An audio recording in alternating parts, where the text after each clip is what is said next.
Shalom saudara-saudara, hari ini kita berselancar dalam kebenaran dalam seri Kitab Wahyu yang sekarang telah sampai di Wahyu pasal 2 ayat 1 sampai dengan ayat 7 dengan perikop jemaat Efesus. Saya bacakan firman Tuhannya bagi kita semua.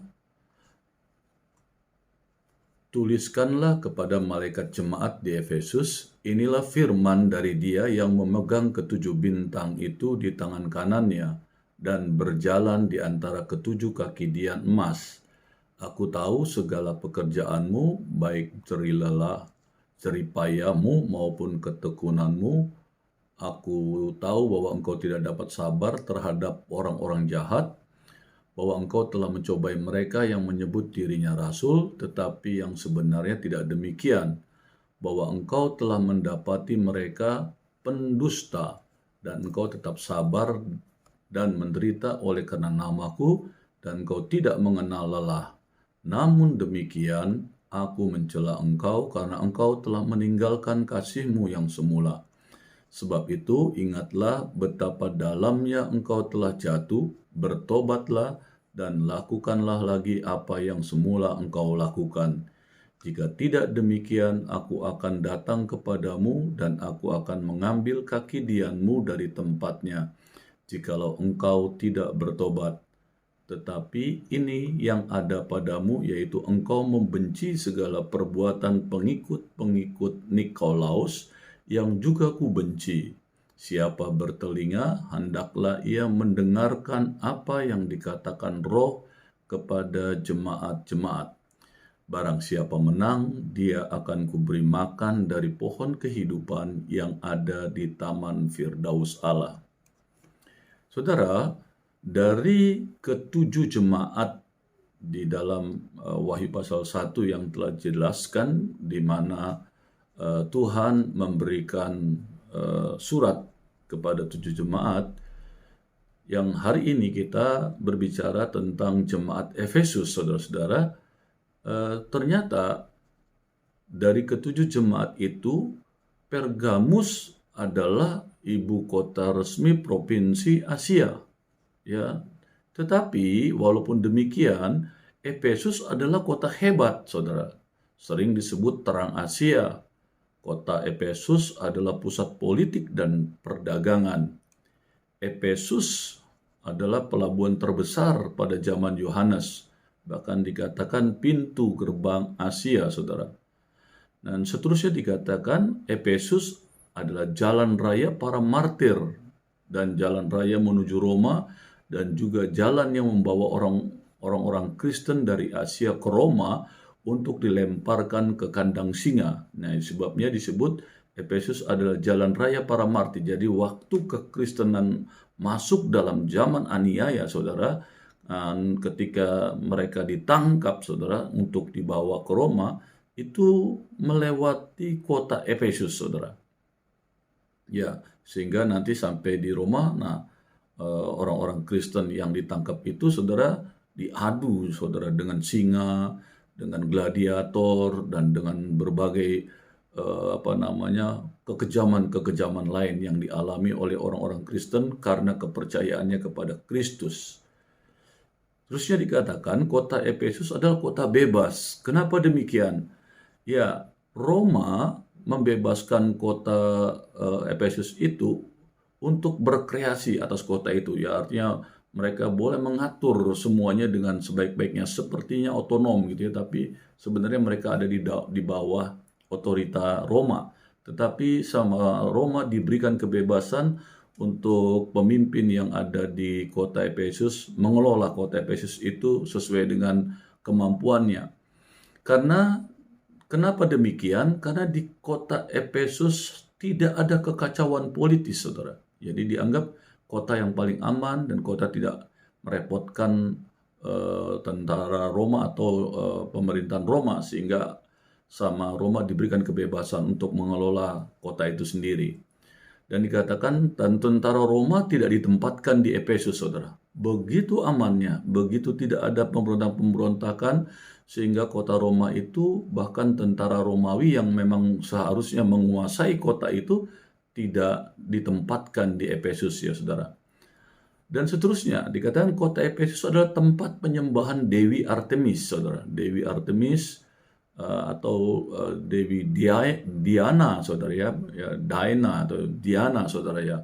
Nah saudara-saudara, kuil Artemis ini dikatakan satu dari ketujuh keajaiban dunia kuno pada zaman itu ya saudara ya.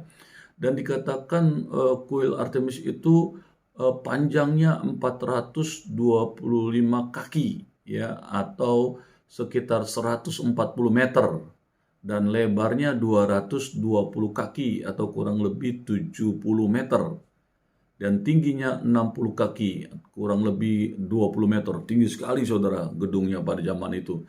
Dan gedung itu saudara dikuatkan oleh 120 pilar tiang ya saudara. Ada 120 pilar tiang yang menyanggah ya atap dari gedung Artemis ini ya, kuil Artemis ini.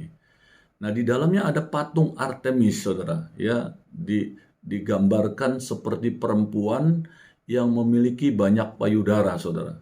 Bahkan dikatakan gambarnya sebenarnya jelek sekali saudara, patungnya patung yang tidak bagus saudara ya. Bahkan bergambar wanita perempuan yang hitam saudara gitu ya. Bahkan itu dikatakan adalah batu meteor yang jatuh ke bumi dan menyerupai bentuk manusia yang berpayudara banyak begitu saudara, dan warnanya hitam. Dan akibatnya sama orang-orang Efesus dikatakan itu adalah dewa yang datang dari langit gitu ya saudara. Begitu adanya patung Artemis berdasarkan sejarah yang ada. Ya, jadi seperti perempuan yang memiliki payudara. Di kisah 19, di kisah Rasul pasal 19 ayat 35 itu dikatakan patung Artemis itu turun dari langit ya, yang di dalam sejarah, di dalam penjelasan sejarah itu lebih rinci lagi ya, yang tadi saya telah jelaskan. Nah, juga dikatakan di kota Efesus agama-agama kafir itu sangat kuat sekali saudara ya, yang berkembang di sana. Kota Efesus itu terkenal saudara dengan tahayulnya ya, atau ilmu-ilmu gaib ya, karena itu memang agama-agama kafir atau kepercayaan kafir itu sangat kuat ya, dan mereka kan memang mempercayai prinsip-prinsip kuasa kegelapan saudara. Itu ada tertulis di dalam kisah Rasul pasal 19 ayat 18 sampai ayat yang 19. Dikatakan orang-orang Efesus yang mempercayai tahyul atau ilmu gaib ini memakai jimat dan mantra sebagai obat mujarab. Jadi pada zaman itu masih berlaku proses kesembuhan apapun bentuknya memakai jimat dan mantra. Di Indonesia juga dulu begitu saudara, masih banyak prinsip-prinsip perdukunan. Ya walaupun sekarang juga masih ada juga gitu ya. Padahal kita udah termasuk modern ya, termasuk lumayan lah ya, khususnya kota-kota besar. Tapi ternyata perdukunan juga tetap masih kuat gitu ya. Dan dikatakan sebagai obat mujarab. Untuk apa? Untuk kesuburan, untuk kesuksesan. Dan dikatakan dari orang-orang dari berbagai penjuru dunia datang ke kota Efesus untuk membeli jimat-jimat itu saudara. Dan dikatakan juga di kota Efesus itu populasinya heterogen saudara ya. Jadi tidak satu suku gitu ya. Tetapi dikatakan ada 6 suku saudara. Nah, ini keheterogenan kota Efesus. Makanya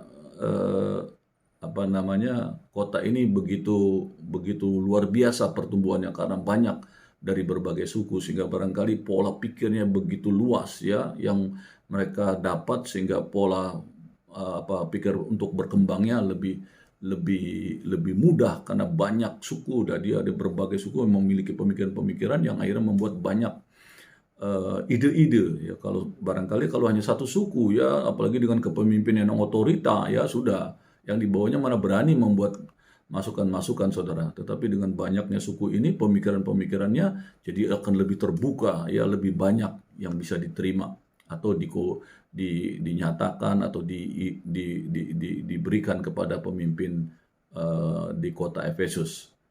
Dikatakan pusat agama juga adalah pusat kejahatan kriminal dan kejahatan moral di kota Efesus ini. Kenapa demikian? Dikatakan begini, di dalam kuil Artemis itu ada ratusan pendeta perempuan merangkap sebagai pelacur kudus, saudara. Dikatakan segala hal yang najis, yang kotor, jijik, dan mengerikan ada di kuil itu, saudara.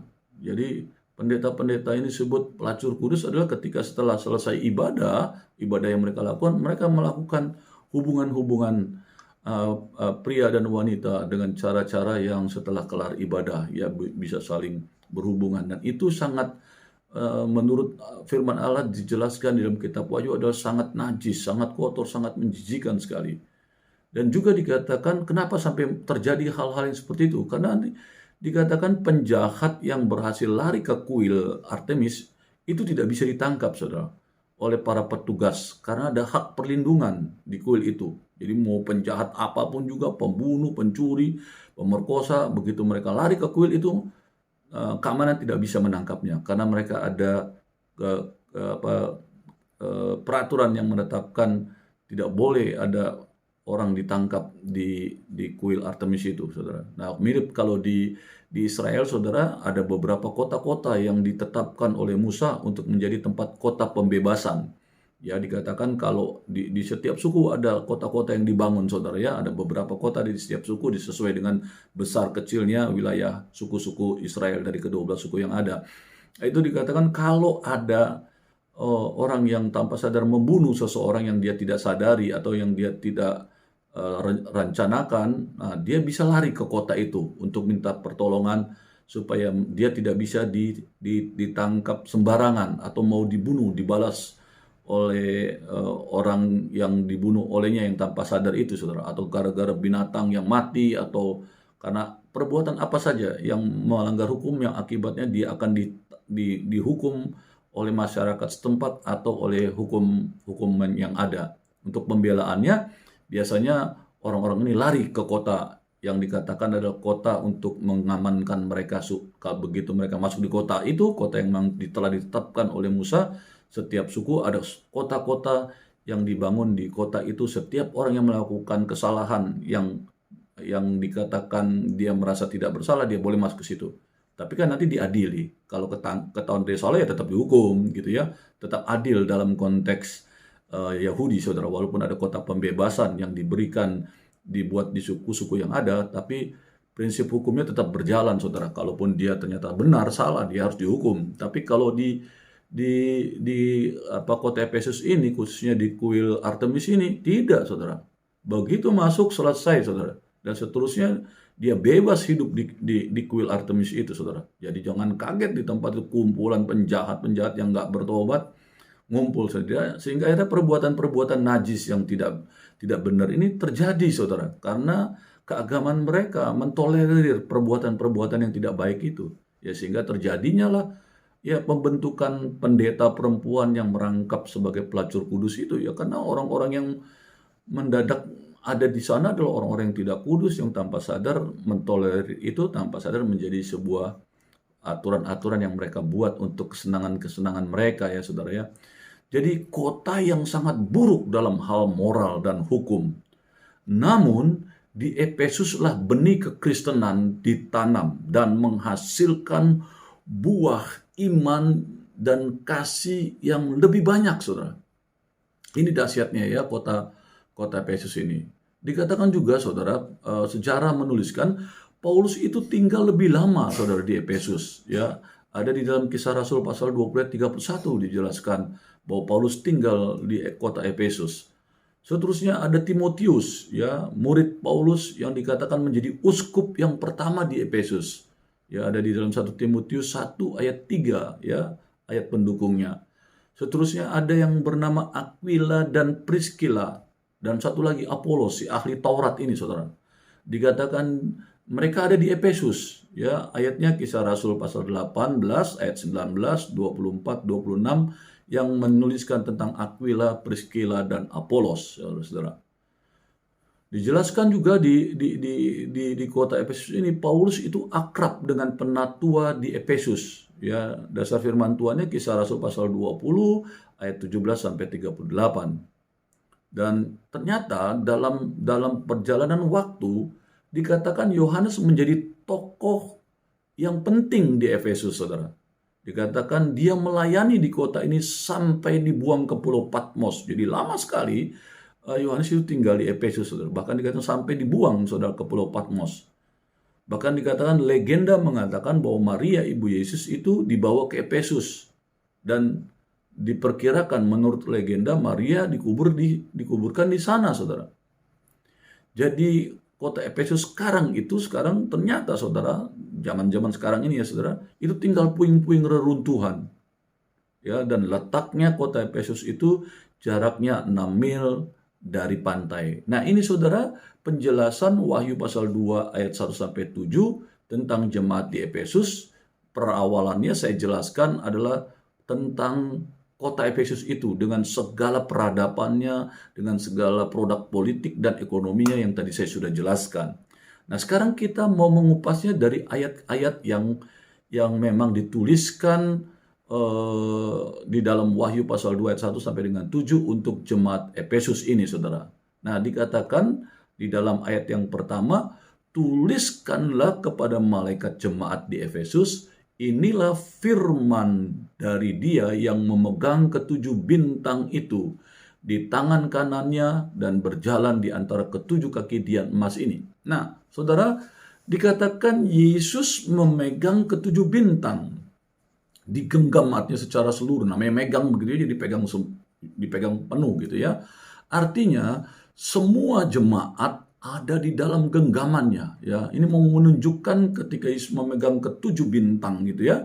Di dalam genggamannya ada gambar bintang, nanti saudara akan lihat di gambar yang akan ditayangkan ya, saudara, bagaimana malaikat Tuhan itu memegang tujuh bintang gitu ya. Dan dikatakan arti semuanya jemaat ada di dalam genggamannya. Dan dikatakan Yesus itu berjalan di antara kaki dian, saudara. Jadi kaki dian itu menorah ya, saudara, menorah ya, yang ada 7 lampunya gitu ya, ada obornya gitu ya, ada nyala apinya gitu ya. Yesus selalu berdiri di antara jemaat itu melambangkan kehadiran kekudusan Allah, hadirat Allah itu ada di dalam ketujuh jemaat yang ada. Di dalam segala kelebihan dan kekurangan ketujuh jemaat ini ya, saudara, yang nanti kita akan belajar ke depannya tentang ketujuh jemaat ini. Yang pertama ini adalah jemaat Efesus. Jadi jelas ya, saudara, tentang ketujuh bintang ini melambangkan malaikat ketujuh jemaat. Dan ketujuh kaki dian ini emas melambangkan hadirat Tuhan. Jadi kepada 7 jemaat yang menerima pesan-pesan ini, saudara. Seterusnya di dalam ayat yang kedua dan ketiga dikatakan begini firman Tuhan, aku tahu segala pekerjaanmu, baik jeripayahmu maupun ketekunanmu. Aku tahu bahwa engkau tidak dapat sabar terhadap orang-orang jahat, bahwa engkau telah mencobai mereka yang menyebut dirinya rasul, tetapi yang sebenarnya tidak demikian, bahwa engkau telah mendapati mereka pendusta, dan engkau tetap sabar dan menderita oleh karena namaku, dan engkau tidak mengenal lelah. Nah, saudara, jemaat Efesus ini memiliki kelebihan yang dipuji Kristus, saudara. Yang pertama, mereka adalah pekerja keras dan tekun, saudara. Ya, dikatakan mereka berjeri lelah dan dikatakan jeripayah atau kopos dalam bahasa Yunaninya. Nah, orang Kristen, saudara, harus dimengerti adalah orang yang berjeri lelah bagi Kristus. Ya, salah satu contoh kayak seperti saya ini, ya berjeri lelah mempersiapkan pemberitaan kabar baik ini untuk saudara bisa mendengar, untuk orang lain yang belum mengenal Tuhan boleh mendengar, saudara. Ini dipersiapkan tidak dengan sehari 2 hari, saudara, untuk bisa ditayangkan ini, saudara. Jadi ini salah satu, tapi ada juga orang yang bersaksi, datang ke berbagai tempat memberitakan kabar baik, saudara. Ya, dengan segala kemampuannya, baik dengan keuangannya, dengan tenaganya, dia pergi ke berbagai bangsa, pergi ke berbagai daerah, pergi ke berbagai tempat untuk memberitakan kabar baik ini, saudara. Karena semua manusia harus diselamatkan, saudara. Itu perintah agung, Matius 28 ayat 19-20. Pergilah, jadikanlah semua bangsa muridku. Jadi saudara dan saya diperintahkan, di segala tempatmu berada, engkau harus memberitakan kabar baik. Nah, dikatakan demikian ya. Jadi orang Kristen itu adalah orang yang berjerih lelah bagi Kristus. Ya, kalau secara fisik masih belum atau tidak memungkinkan untuk saudara berjerih lelah memberitakan nama Yesus, memberitakan Injil damai sejahtera yang dapat menyelamatkan setiap orang.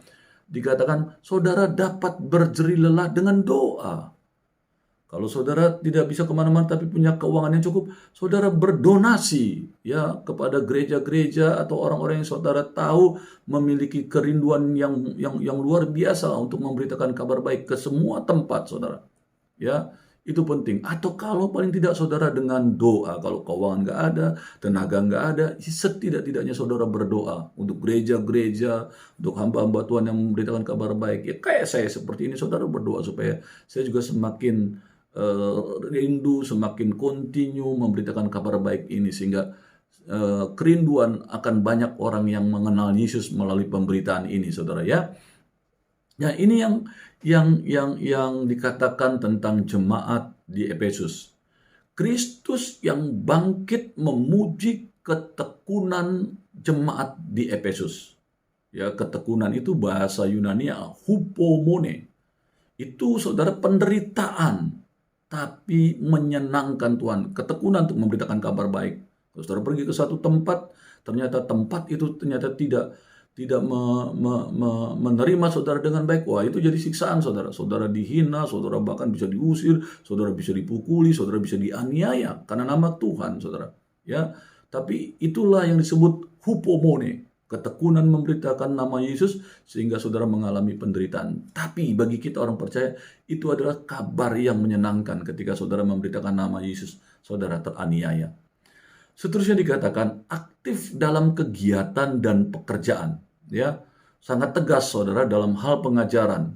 Ya, jadi jemaat-jemaat Efesus itu kalau soal pengajaran tegas, mereka sungguh-sungguh belajar, ya, karena di situ ada orang-orang hebat, saudara ya. Ada Priscilla, Aquila yang mendidik jemaat yang ada, mengenal firman dengan baik. Ada yang namanya Apolos, si ahli Taurat itu, yang kapasitasnya dikatakan hampir sama dengan Paulus, saudara. Dia ahli tentang Taurat, sehingga dia menjelaskan tentang Kristus berdasarkan kitab Taurat.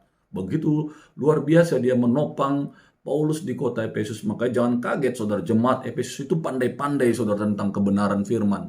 Ya, sehingga kalau ada orang yang khotbah di tempat itu tidak bisa sembarangan saudara, karena mereka bukan jemaat sembarangan. Mereka dididik oleh orang-orang yang punya kapasitas firman yang kuat saudara. Ya, tetapi saudara dikatakan Yesus memperingatkan mereka, ya, supaya mereka berhati-hati ke depannya. Ada nabi-nabi palsu yang dikatakan adalah serigala-serigala berbulu domba, saudara. Itu di dalam Matius 7 ayat 5 dijelaskan. Paulus juga memperingatkan mereka bahwa serigala-serigala ganas akan masuk ke tengah-tengah kawanan domba itu. Kisah Rasul pasal 20 ayat 29 sampai dengan ayat yang ke-32. Ya saudara, rasul, nabi-nabi, dan guru-guru palsu merupakan bahaya laten dari gereja Tuhan, saudara. Mereka sangat berbahaya. Kenapa? Karena mereka mengajarkan hanya sebagian kebenaran saja, terus dipoles, dirubah sekeenak kehidupannya mereka. Ya, memakai firman untuk menetapkan pemikiran-pemikiran mereka sendiri, saudara. Sehingga akhirnya banyak melenceng tentang kebenaran yang dilakukan oleh rasul-rasul, nabi-nabi, dan guru-guru palsu ini. Dan dikatakan jemaat Efesus itu sanggup menguji rasul-rasul palsu, saudara. Dan mereka bisa mendapati kesesatan mereka, saudara. Ada di dalam ayat 2 dijelaskan demikian. Dan gereja Tuhan, saudara, hari-hari ini, saudara, juga harus bisa menguji setiap hamba-hamba Tuhan yang melayani di gereja saudara. Makanya saudara sebagai jemaat pun, kalau saudara dengar ini, rajinlah baca Alkitab. Setidak-tidaknya kamu baca Alkitab. Karena dari Alkitab kamu bisa tahu apakah orang ini mengajarkan isi Alkitab atau hanya mengajarkan otaknya saja, motivasi-motivasi, pemikiran-pemikiran dunia saja. Tetapi firman Tuhan hanya dijadikan, ayat-ayat hanya dijadikan pegangan saja, ya, cantokan saja untuk menguatkan pemikiran mereka. Jadi firman Tuhan bukan dasarnya, tapi firman Tuhan hanya dijadikan cantokan mereka, ya, untuk jadi dasar mereka menjelaskan pemikiran-pemikiran, untuk membenarkan pemikiran-pemikiran mereka. Nah, ini yang disebut firman Tuhan diajarkan sebagian, semau-maunya mereka. Oh banyak saudara. Makanya saudara, yuk mari baca Alkitab. Sekalipun nanti saudaranya jemaat, saudara bisa tahu kok, ini nggak ngajar yang benar nih gitu. Dia hanya mengajarkan tentang dunia, saudara. Karena hari-hari ini saudara, dunia begitu luar biasa, mengajarkan motivasi, bagaimana hidup diberkati, di hidup yang sehat, hidup yang berhasil, dan sebagainya, saudara. Itu yang diajarkan, saudara. Padahal firman mengajarkan, ya kita harus mengajarkan firman, memberitakan Yesus yang luar biasa, yang penuh dengan belas kasih. Sehingga semua orang yang mendengarkan pun harus kembali mereka di rumah masing-masing memberitakan apa yang diberitakan hamba Tuhan. Ya, sehingga nama Tuhan semakin tersebar luas. Karena ini memang yang dirindukan, semua bangsa harus mendengarkan Yesus Kristus adalah Tuhan, saudara. Ya, ini yang harus dimengerti ya, saudara. Gereja Tuhan harus bisa menguji. Karena di akhir zaman banyak muncul nabi-nabi palsu, ya, dengan pengajaran-pengajaran yang tidak tepat dan tidak benar. Kenapa saya sebut tidak tepat? Karena ya itu tadi, dia tambah-tambahkan atau ayat-ayatnya untuk jadi penguat pemikirannya. Supaya orang, oh iya benar, karena dia pakai firman. Padahal pemikiran-pemikirannya yang lebih banyak, lebih luas yang dia pikirkan. Dan tanpa sadar jemaat yang nggak mengerti dianggap itu pengajaran firman. Padahal itu pemikiran-pemikiran, saudara. Nah itu yang harus saudara mengerti. Makanya baca Alkitab, baca Alkitab. Sehingga saudara tidak mudah, saudara bisa membandingkan. Kalau saudara ngerti Alkitab, saudara bisa tahu, wah ini orang tidak begitu kebenaran firman Tuhan yang dijelaskannya. Begitu ya. Mencobai rasul palsu dan pendusta. Jadi mereka bisa tahu. Ya, jemaat Efesus ini luar biasa. Nah, orang Kristen Yahudi di Efesus yang mau menaklukkan orang Kristen kembali ke bawah hukum Taurat. Nah, ternyata saudara, ini sudah mulai ada saudara pada zaman itu. Jadi orang-orang Yahudi yang menjadi Kristen tanpa sadar membawa pola ibadah lamanya mereka, pola adat istiadatnya mereka, ya dijalankan dalam kekristenan mereka, dan tanpa sadar mereka kembali di bawah hukum Taurat, dan itu ditegur oleh Paulus. Hati-hati, kekristenan tidak lagi tergantung oleh hukum Taurat dalam artian aturan-aturan atau ketetapan-ketetapan yang dibuat itu, saudara. Itu yang harus dimengerti. Ya saudara, yang ada sekarang adalah Injil Kristus.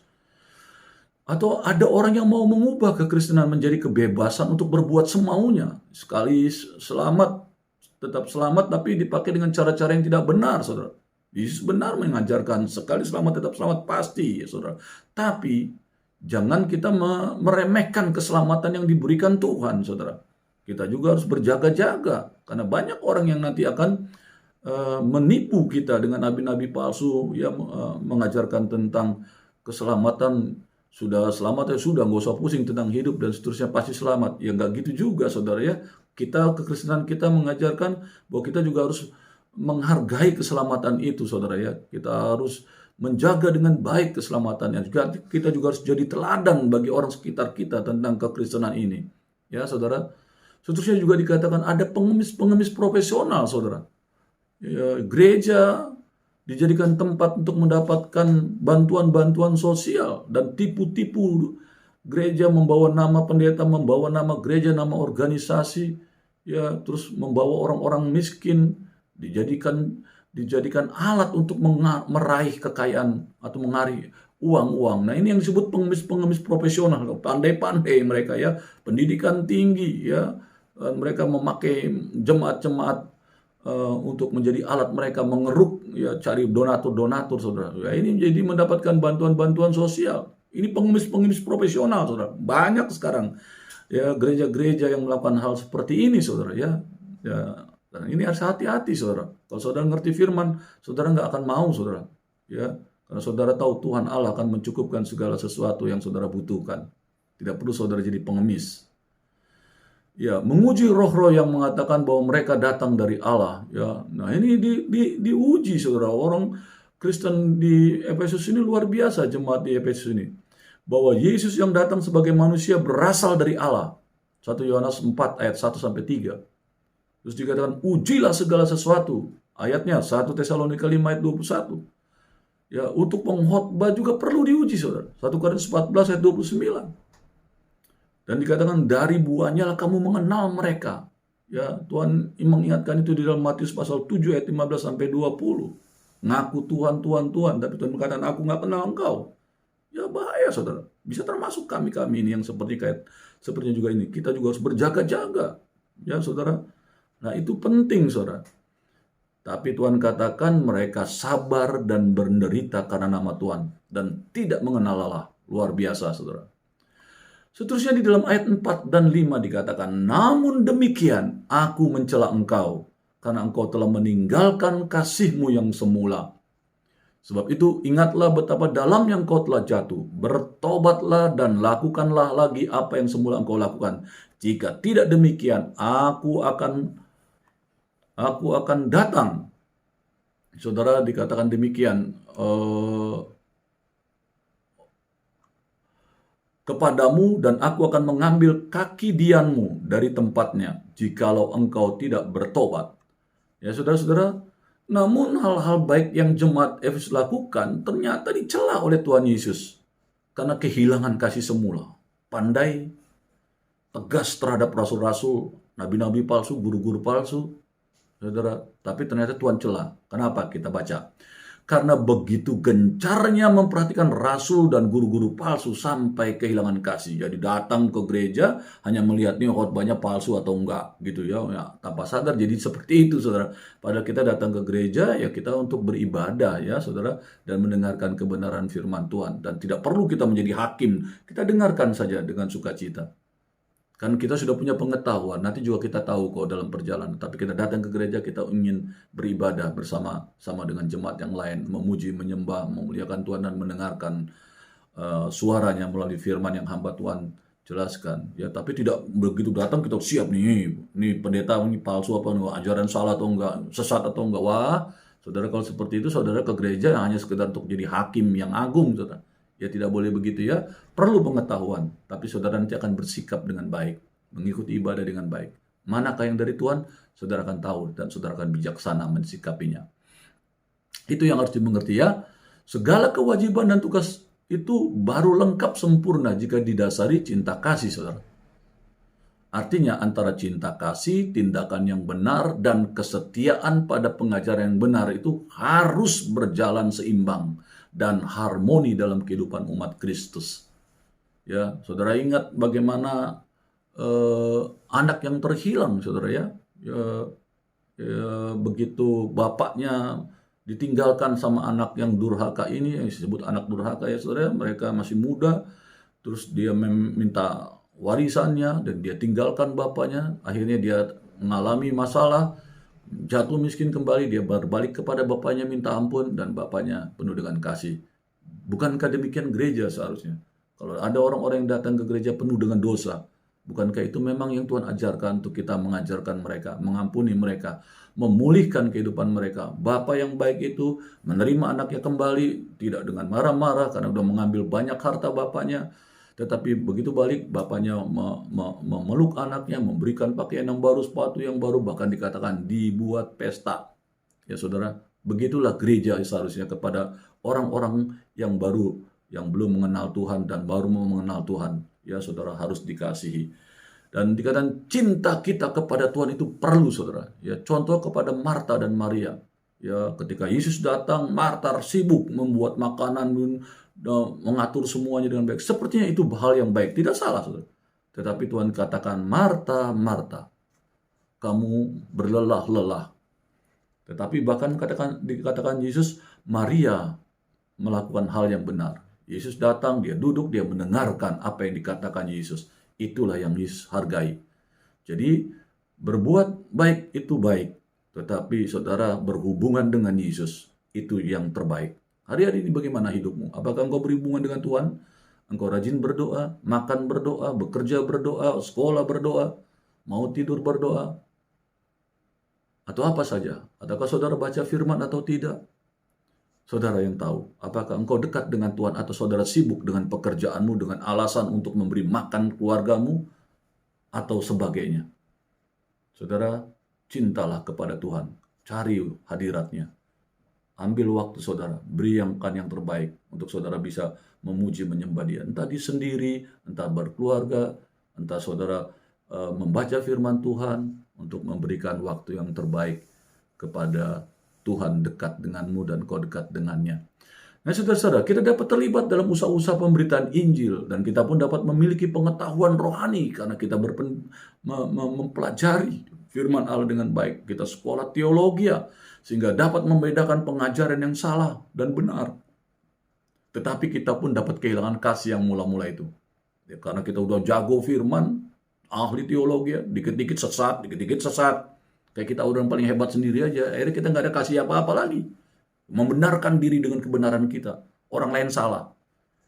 Ya saudara, hati-hati. Ya, tanpa sadar kita adalah orang yang merasa diri paling pintar aja teologinya. Orang pada bego aja gitu. Atau pada sesat aja. Tanpa sadar kita jadi penghakim-penghakim agung. Ya, ini yang Tuhan Yesus ajarkan. Kamu dicela oleh Tuhan hari-hari ini.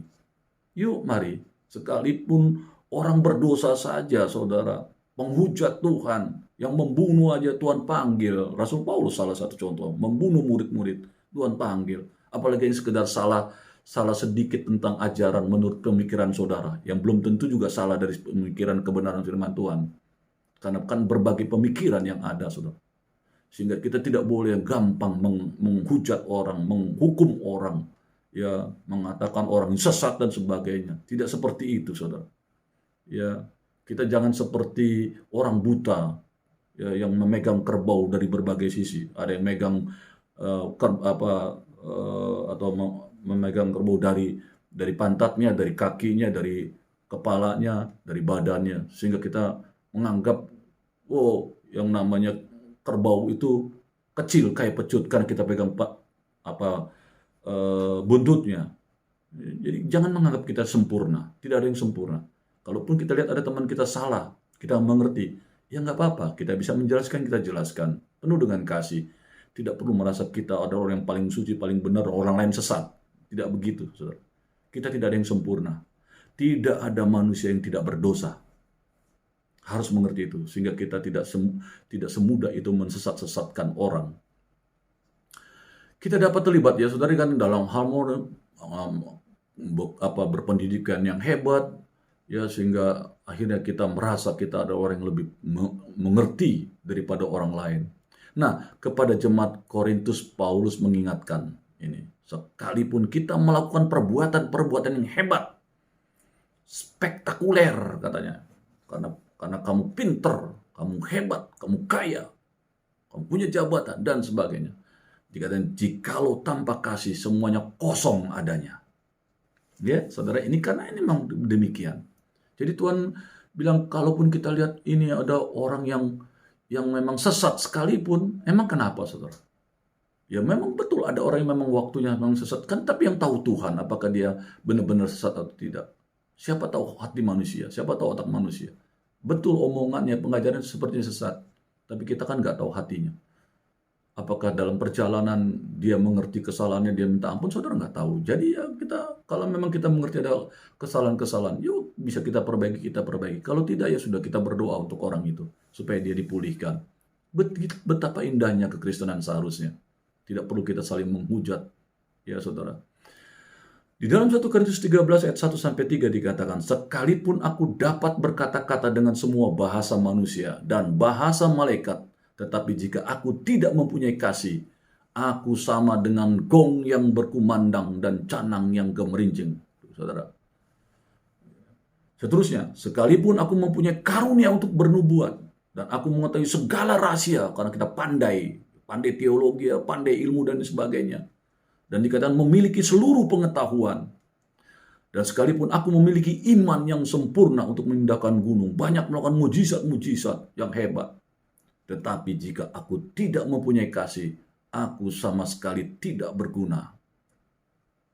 Dan sekalipun katakan aku membagi-bagikan segala sesuatu yang ada padaku, ya orang yang suka donatur, ya nabur, memberi, dia merasa orang yang paling baik di gereja, dia pengen dihormati lebih daripada manusia biasa, ya. Nah, ini juga Tuhan katakan hati-hati. Firman Allah mengajarkan demikian. Sekalipun aku membagi-bagikan segala sesuatu yang ada padaku, bahkan dikatakan menyerahkan tubuhku, saudara, untuk dibakar. Tetapi jika aku tidak mempunyai kasih, sedikit pun tidak ada faedahnya bagiku. Hati-hati, ini firman yang mengajarkan. Paulus mengajarkan ini. Berbuat baik, mantap. Berjadi donatur, mantap. Tapi lihat hatimu. Apakah engkau membagi-bagikan sesuatu itu hanya untuk meninggikan namamu atau nama Tuhan yang sesungguhnya. Saudara yang tahu. Ingatlah, saudara-saudara, ini untuk pengenalan kepada orang-orang yang ada di Efesus. Bagaimana kepercayaan mula-mula yang kamu terima, ya untuk kita juga sekarang ya saudara, yang penuh dengan sukacita, roh yang bergairah dan menyala-nyala. Diingatkan itu waktu pertama kali kita mengenal Yesus. Kita bergairah beribadah, bergairah membaca firman Tuhan, kita bergairah untuk kita berdoa, bahkan melayani orang-orang. Tapi sekarang kita sudah suam, tidak pernah lagi datangin orang-orang yang membutuhkan pertolongan. Kita tidak lagi bergairah untuk beribadah, bergairah berdoa, tidak lagi bergairah untuk baca firman Tuhan. Kata firman Allah yang kedua, bertobatlah. Kalau ternyata sekarang kamu lemah, kamu tidak bergairah lagi, atau kamu sedang padam rohmu, kata Tuhan, bertobatlah. Seterusnya apa lagi? Ketiga, lakukanlah lagi, kembali lakukan kasih mula-mulamu. Ya, yang semula, penuh kasih Allah, bernyala-nyala, roh yang membara, senang melayani sesama, penuh gairah dan memberitakan nama Yesus, saudara.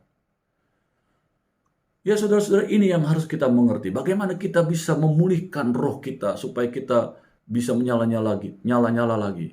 Yuk saudara datang kepada Tuhan. Coba kamu malam-malam atau cari waktu yang tepat. Sembah Dia. Agungkan Dia. Berikan lagi waktumu yang terbaik. Entah siang hari, entah malam hari, entah pagi hari. Saudara yang tahu waktu yang terbaik. Coba sembah Dia. Nyanyi, agungkan Dia. Kamu akan merasakan kasih-Nya yang luar biasa. Akan menjamah kembali hidupmu. Ayat 6, saudara. Tetapi ini yang ada padamu, yaitu engkau membenci segala perbuatan pengikut-pengikut Nikolaus, yang juga kubenci, saudara. Ya, Nikolaus itu, saudara, di dalam ayat ini dijelaskan ada seorang proselit dari Antioquia. Bahkan dia dijelaskan ada salah seorang dari 7 orang yang secara umum ya, yang diangkat menjadi diaken ya di dalam Kisah Rasul pasal 6 ayat 5. Diperkirakan dia ya. Nikolaus yang ini saudara ya, diperkirakan Nikolaus ini ya, ternyata dikatakan dalam perjalanan Nikolaus ini diduga telah menyimpang dan menjadi bidat. Jemaat Efesus membenci segala perbuatan pengikut-pengikut Nikolaus. Kenapa saudara? Karena dikatakan pengajarannya mirip dengan pengajaran Biliam ya, yang Tuhan juga benci saudara. Dan dikatakan bahaya tidak datang dari luar, tetapi dari dalam gereja, yaitu memperkenalkan kekristenan versi kekristenan yang lain, atau versinya sendiri, yang telah berubah pengenalannya akan firman Allah, sehingga pemikiran-pemikirannya yang tidak baik dia masukkan di dalam pengajaran-pengajaran, sehingga mengganggu dan menyesatkan iman orang percaya. Yaitu dari mana? Dari dalam. Hamba-hamba Tuhan yang terlalu pandai firman Allah, dia merasa sudah benar sehingga ada yang tidak pernah ada yang kritik, tanpa sadar dia sudah mulai mengajarkan yang menyimpang, dia nggak sadar, kadang nggak ada lagi yang menasihati dia. Dia merasa semua pengajarannya benar. Juga hati-hati saudara. Kita tetap perlu ada mentor-mentor rohani kita di atas, tetap perlu ada tudung saudara. Sehingga ketika nanti ada yang negor kita, ya kita nggak perlu marah. Ya kita koreksi, oh ternyata saya lewat. Sebab tidak ada yang sempurna kita ini. Sekalipun Roh Kudus menolong kita, bukan berarti terus kita adalah manusia yang langsung sempurna. Tetap kita perlu mentor-mentor rohani yang saling menopang. Di gereja kami ada organisasi yang besar. Ya, kami ada cabang, ada ranting, ada terus sampai diak, sampai BPD, BPH dan sebagainya, saudara, di aliran kami ya, saudara. Dan itu membuat kami tidak bisa sembrono menjadi seorang hamba Tuhan. Ada organisasi-organisasi di atas kami yang akan menjaga kami ya, untuk kami tetap di dalam jalurnya Tuhan, atau di dalam jalur organisasi yang memang membawa kita terus dalam kebenaran firman Allah. Atau saudara, ini pengajaran-pengajaran dari Nikolaus ya, makan daging dipersembahkan kepada berhala. Masyarakat yang menyembah berhala tidak masalah saudara ya, soal makan daging yang dipersembahkan kepada berhala, kan itu hal yang biasa yang mereka lakukan. Dan makanan seperti ini sering sekali dihidangkan dalam acara-acara mereka ya, untuk acara masyarakat penyembah berhala khususnya di Efesus ya. Bolehkah orang Kristen memakan hidangan semacam itu? Saudara, masyarakat penyembah berhala tidak mempunyai konsep mengenai kesucian dan kekudusan, saudara. Bahkan tentang hubungan seks di luar pernikahan pun bagi mereka sesuatu hal yang normal, saudara. Ya, nikah berhubungan seks dengan bukan pasangannya itu sesuatu hal yang biasa, saudara. Di zamannya Efesus ini, saudara. Tetapi bagi orang Kristen ada norma-norma yang harus diikuti. Ya. Nah, sehingga bagi Yohanes kelompok Nikolaus ini lebih buruk dibandingkan penyembah berhala karena dia ada di dalam gereja, saudara. Dia mengajarkan hal-hal yang di luar gereja, yang di luar dari kebenaran firman. Karena mereka adalah musuh di dalam rumah sendiri, saudara. Contoh, saudara, hubungan seks di luar pernikahan itu dianggap normal, saudara. Nah, itu karena ini dianggap dia ajaran Biliam, saudara. Jadi di dalam Bilangan 25 ayat 1-5, bagaimana Biliam ya mengajarkan untuk mengalahkan orang Israel, mengajarkan hubungan perzinahan dengan wanita Moab. Dan akhirnya mengajar menyembah Baal Peor. Banyak pemimpin-pemimpin Yahudi di bawah Musa waktu itu yang akhirnya menikah dengan wanita-wanita Moab, menyembah dengan wanita-wanita Moab, bahkan mereka mabuk dan sebagainya, membuat Tuhan marah, saudara. Ya, ini yang terjadi, ya saudara. Dan ini dilakukan di gereja pada zaman Efesus ini, saudara. Luar biasa. Bahkan zaman sekarang juga, saudara, yang namanya berzina, bercerai sudah hal yang biasa, sehingga waktu kita berbicara tentang perceraian, gereja dianggap aneh. Kita, gereja, malah dianggap salah. Dianggap perceraian itu sesuatu hal yang biasa. Dunia mengajarkan seperti itu. Hari-hari ini perceraian dianggap main-main saja. Nggak cocok cerai. Tidak sama cerai. Waduh, saudara. Tidak boleh gereja. Kalau gereja tidak boleh, harus berani mengajarkan tentang perceraian itu tidak boleh. Harus begitu, saudara gereja. Jangan begitu, saudara ya. Kita harus benar mengajarkan kebenaran firman Allah. Di dalam Kisah Rasul pasal 15 ayat 28-29 dikatakan, sebab adalah keputusan Roh Kudus dan keputusan kami supaya kepada kamu jangan ditanggungkan lebih banyak beban daripada yang perlu ini. Nah, ini beban orang Kristen, saudara. Kalau orang Yahudi kan lain lagi, saudara. Dikatakan begini, untuk kita orang Kristen, kamu harus menjauhkan diri dari makanan yang dipersembahkan kepada berhala. Kita tidak boleh makanan-makanan yang dipersembahkan berhala. Ini firman-Nya. Ya, kecuali ada hal tertentu itu lain urusan, nanti lagi. Tapi firman Allah mengajarkan kita tidak boleh makan makanan yang dipersembahkan kepada berhala. Ini ayatnya. Ya, Kisah Rasul pasal 15 ayat 28-29. Yang kedua, kita tidak boleh makanan darah, ya, dari darah tidak boleh. Atau dari daging binatang yang mati dicekik, saudara, yang darahnya tidak tertumpah, tidak boleh.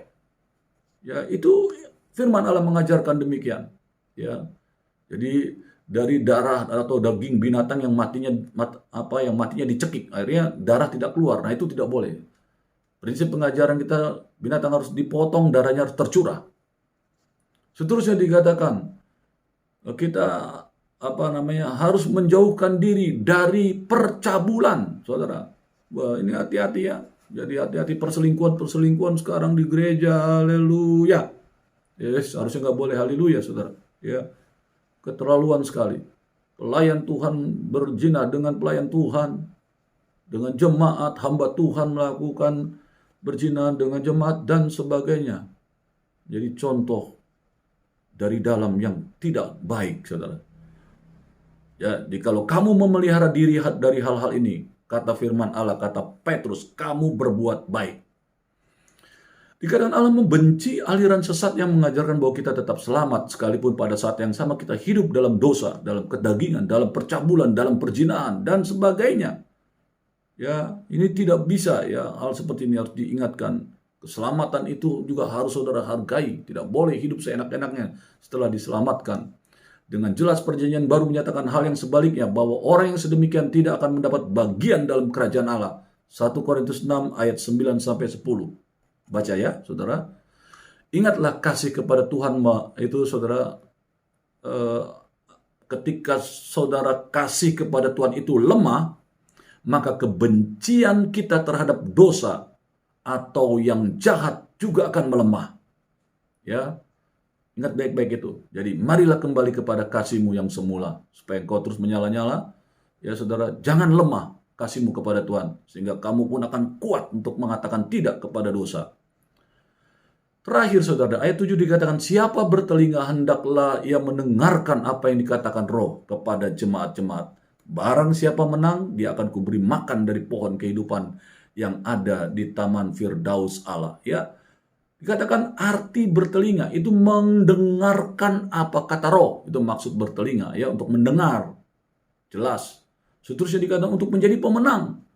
Ya, adalah seorang yang oleh kasih karunia Allah yang diterimanya melalui iman kepada Kristus telah mengalami kelahiran baru dan tinggal tetap dalam kemenangan atas dosa. Ya, kita bisa mengalahkan dosa. Yang dulu saudara suka berzina, saudara tidak lagi mau berzina. Yang dulu saudara suka mabuk, saudara tidak mabuk lagi. Saudara yang dulu berjudi, saudara tidak berjudi lagi. Saudara sudah mulai menguasai dosa, bahkan mengalahkan dosa.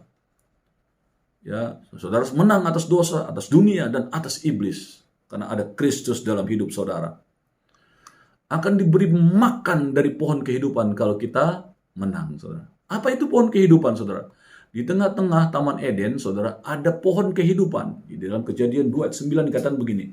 Lalu Tuhan Allah menumbuhkan berbagai-bagai pohon dari bumi yang menarik dan yang baik untuk dimakan buahnya. Dan pohon kehidupan di tengah-tengah taman itu serta pohon pengetahuan tentang yang baik dan yang jahat. Jadi Tuhan menjadikan menanam pohon-pohon di Taman Eden, saudara ya, yang dikatakan ada pohon yang kehidupan dan pengetahuan tentang yang baik dan yang jahat. Di dalam Kejadian 2 ayat 16 dikatakan ini, lalu Tuhan Allah memberi perintah kepada manusia, semua pohon dalam taman ini boleh kau makan buahnya dengan bebas. Tetapi pohon pengetahuan tentang yang baik dan yang jahat itu, janganlah kau makan buahnya, sebab pada hari engkau memakannya, pastilah engkau mati. Ya, ini perintah Tuhan. Ternyata dilanggar. Ya, padahal Tuhan memperbolehkan Adam dan Hawa memakan semua buah dalam taman itu. Sering kita, saudara, apa saja boleh, silakan boleh dimakan. Tapi untuk ini jangan. Makanan yang haram ya kalau bisa jangan dimakan. Karena bisa mengurangi kesehatan kita. Makanan berlemak ya kalau bisa jangan dimakan. Oh, babi-babi juga kalau yang berlemak jangan dimakan. Kalau bisa saudara untuk menjaga kesehatan. Betul, kita di kekristenan diajarkan makanan apa saja yang kita doakan dengan ucapan syukur boleh makan. Tapi toh kan kita juga harus bijaksana saudara ya. Ya tidak semua makanan juga harus kita makan. Ya walaupun ada ajaran dengan doa dan ucapan syukur itu halal, tapi jangan begitu saudara ya. Kita harus bijaksana. Udah tahu makanan itu berbahaya untuk tubuh, ya kalau bisa jangan dimakan. Ya, nah, menangkapnya dengan baik saja. Dalam penguraian tentang makanan haram dan tidak haram ya nanti saatnya saya akan mengajarkan itu. Sehingga ia hidup untuk selama-lamanya. Nah ini saudara penting. Jadi Kejadian 3:22 berfirmanlah Tuhan Allah, sesungguhnya manusia itu telah menjadi seperti salah satu dari kita. Kenapa? Karena tahu tentang yang baik dan yang jahat. Kenapa? Karena makan buah pengetahuan yang baik dan yang jahat. Nah Tuhan katakan jangan. Ya, maka sekarang jangan sampai ia mengulurkan tangannya dan mengambil pula dari buah pohon kehidupan. Jadi kalau mereka makan buah pohon kehidupan, mereka juga tahu tentang yang baik dan yang jahat, kata firman Allah. Ya, ketika mereka memakannya, mereka dikatakan sehingga ia hidup untuk selama-lamanya. Wow.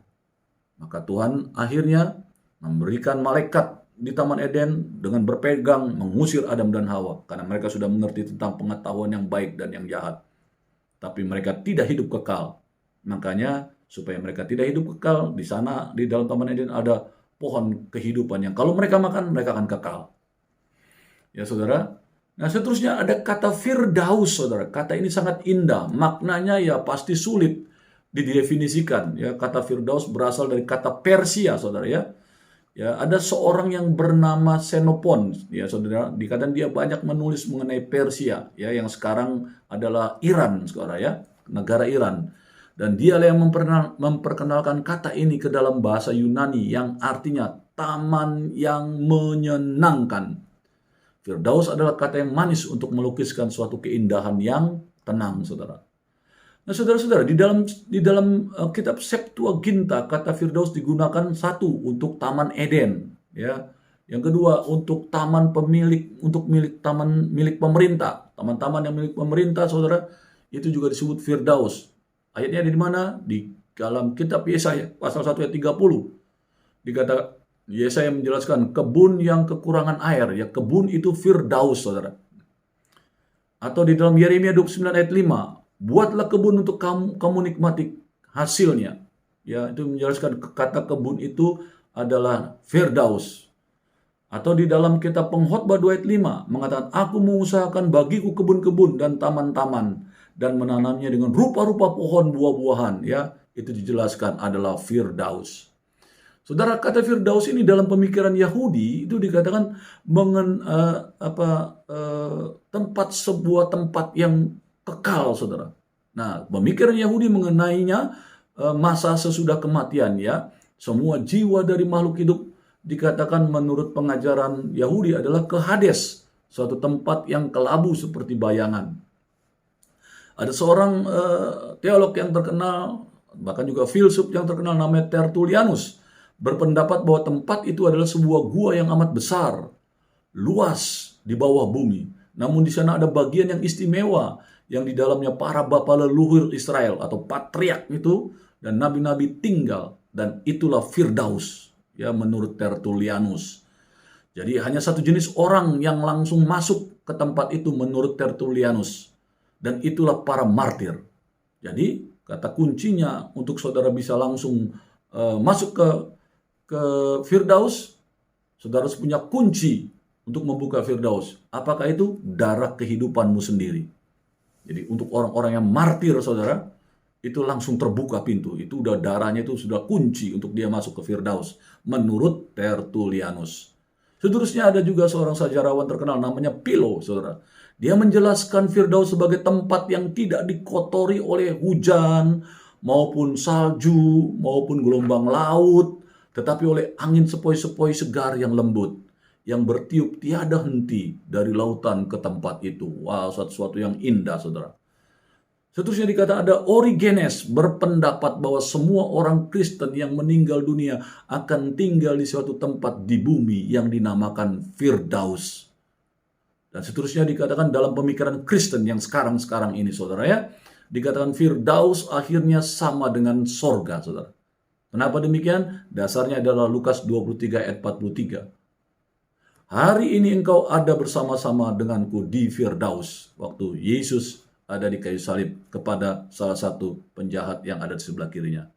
Jadi Firdaus satu kata yang tidak mampu dan tidak layak untuk atau tidak mudah untuk kita rumuskan ke dalam satu dogma, saudara. Demikianlah hari ini kita berbicara tentang jemaat Efesus berselancar dalam kebenaran. Amin.